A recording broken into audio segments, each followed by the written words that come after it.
तो हेलो दोस्तों, आप लोग को बता दें आज का इन्फॉर्मेशन जो है ठीक रसिया और यूक्रेन के बीच से है। ठीक है, तो इसमें जो अभी युद्ध चल रहा है इसके ऊपर हमने पहले वीडियो बना दिया है, तो उसको नहीं देखा तो नीचे डिस्क्रिप्शन बॉक्स में लिंक है, वहाँ से आप लोग देख सकते हैं। ये जो है इस वीडियो में हम आपको बताएंगे नाटो देश जो है वो कैसे बना, इसमें नाटो में कितने देश हैं या कौन सा नाटो देश इसका प्रॉपर एक देश है, तो इसके बारे में पूरा चर्चा करने वाले हैं। तो ज़्यादा टाइम नहीं लेंगे और फटाफट आपको अच्छी तरीके से बताएंगे। ठीक है, नाटो एक सैन्य गठबंधन है जिसे साल 1949 में अमेरिका, कनाडा, यूके और फ्रांस सहित 12 देश द्वारा बनाया गया था। अमेरिका, कनाडा और यूके और फ्रांस सहित 12 देश द्वारा बनाया गया। इसका पूरा नाम है नॉर्थ अटलांटिक ट्रेडी ऑर्गेनाइजेशन, अर्थात अटलांटिक संधि संगठन है। नाटो का गठन बड़े पैमाने पर द्वितीय विश्व युद्ध के बाद सोवियत संघ में खतरे का मुकाबला करने के लिए किया गया था। तो यूरोपीय एवं उत्तरी अमेरिका के देश के मध्य के एक सैन्य गठबंधन है। नाटो में कोई भी निर्णय सभी 30 सदस्यों के सामूहिक इच्छा के आधार पर ली जाती है। ठीक है, तो अगर अभी भी कोई भी मतलब कि रूस के खिलाफ अगर कुछ करना चाहेगा नाटो देश, तो नाटो में टोटल 30 देश जो हैं वो सब मिल के लिए जाएंगे। ठीक है, सभी की इच्छा पे रूस पे हमला किया जाएगा या तो नहीं किया जाएगा। अगर कोई भी एक बोल देगा नहीं किया जाएगा तो नहीं किया जाएगा। आगे देखिए, नाटो का उद्देश्य है नाटो की स्थापना के समय मुख्य उद्देश्य पश्चिम यूरोप में सोवियत संघ साम्यवादी विचारधारा को रोकना तथा नाटो का उद्देश्य 4 अप्रैल 1949 को आचरित उत्तरी अंटार्कटिका संधि को लागू करना है। नाटो सामूहिक सुरक्षा की एक प्रणाली का गठन करता है। प्रणाली के तहत एक सदस्य राज्य पर हमले को सभी पर हमला माना जाता है और यह सामूहिक प्रतिक्रिया की मांग करता है। यह सदस्य देशों के बीच एकजुटता और सामंजस्य की भावना पैदा करता है और अंतर्राष्ट्रीय स्तर पर उत्पन्न होने वाले नए खतरों से निपटने के लिए न केवल की सामूहिक रक्षा प्रदान करना बल्कि संकट की स्थितियों का प्रबंधन करने के लिए साथ साथ सहकारी सुरक्षा को प्रोत्साहित करना भी है।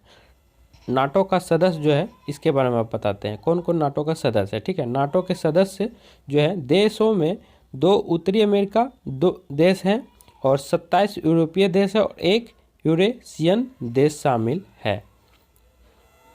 नाटो में टोटल कितने देश है ये बताते हैं।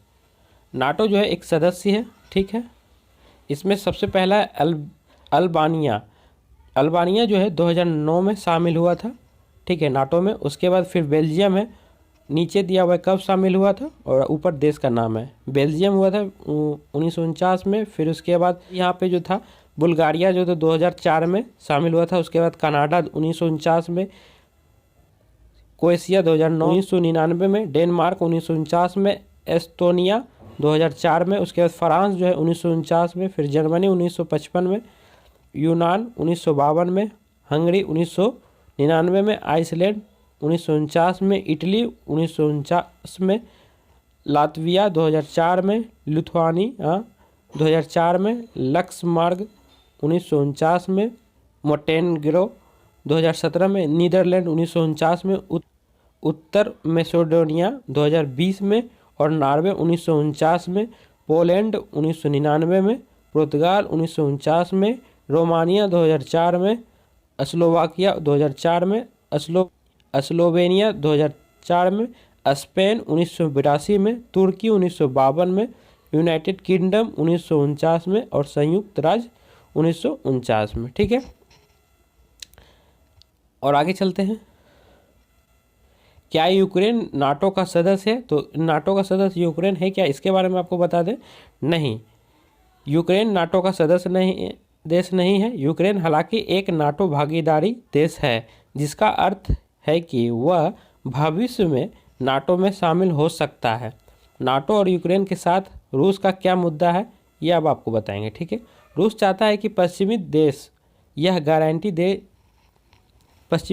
गारंटी दे कि नाटो यूक्रेन एवं अन्य पूर्व सोवियत देशों को सदस्य के रूप में शामिल होने की अनुमति नहीं देगा।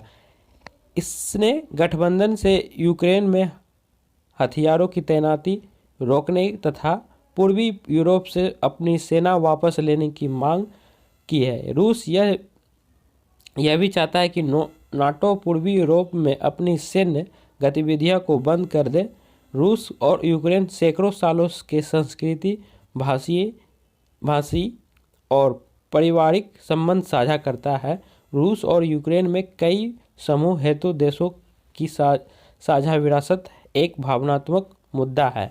इसका चुनावी और सैन्य उद्देश्यों के लिए प्रयोग किया जाता है। सोवियत संघ के हिस्से के रूप में यूक्रेन रूस के बाद दूसरा सबसे शक्तिशाली सोवियत गणराज्य था तथा रणनीतिक, आर्थिक एवं सांस्कृतिक रूप से काफ़ी अहम था। ठीक है, अगर नाटो के कार्य आगे जो है नाटो का कार्य आपको बताने वाले हैं। नाटो का कार्य जो है, नाटो आतंकवाद की समस्या से निपटने के साथ साथ आतंकवादी हमले के परिणाम का प्रदान करने हेतु नई क्षमताओं एवं प्रौद्योगिकियों का विकास करता है। नाटो लोकतांत्रिक मूल्यों को बढ़ावा देने तथा अपने सदस्य देशों में समस्याओं को हल करने की अतिरिक्त न केवल की विश्वास का निर्माण करता है बल्कि रक्षा और सुरक्षा मामले पर परामर्श एवं सहयोग की अनुमति भी देता है। नाटो शांतिपूर्वक तरीके से विवाद को हल करने हेतु राजनीतिक प्रयास करता है। ठीक है, तो आई होप आप लोग को समझ में आया होगा। यही चीज़ है जो नाटो में ये सारा देश आपको बताया। इसके बारे में जो इम्पोर्टेंट था वो चीज़ बताएं। और अगर अभी रूस पे अगर हमला करना चाहेगा नाटो देश तो सभी को एकजुट होना पड़ता है, तभी किसी का बात माना जाता है। ऐसे किसी पे हमला नहीं कर सकते हैं। और देखिए, जहाँ तक ये विवाद है, ये विवाद जो है 2 मिनट में सुलझ जाता अगर थोड़ा सा यूक्रेन झुक जाता।